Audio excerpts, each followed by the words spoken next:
To help us put today's Senate votes and the rest of the week in focus, we're joined in Washington by political analyst John Dickerson. Good evening, John. Good evening, Anthony. John, how does today's vote on Don't Ask, Don't Tell, how do you think it's going to affect perception of the president? Can he call this a win? Well, it's definitely a civil rights win for him, and it's a win politically, particularly with liberals in his party, and they've been angry with him lately.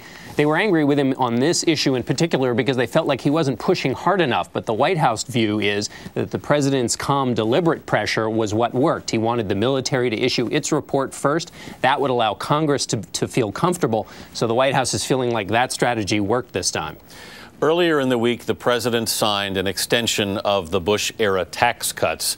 He appears to be positioning himself as a champion of compromise. Is there any evidence it's working?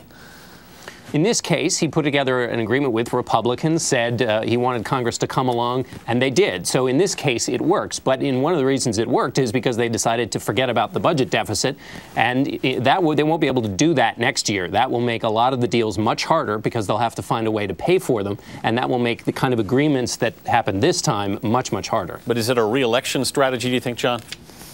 It is a possible re-election strategy, in part because the White House is looking for those voters in the middle and independents who care about getting things done, who want to see the president build consensus, and that's what he did in this case. Usually in lame duck sessions like this, we see Congress paralyzed. Why has this been so productive this session? They had to pass the tax cuts. If there wasn't an agreement on tax cuts, everybody's taxes would have gone up, and that would have been a disaster.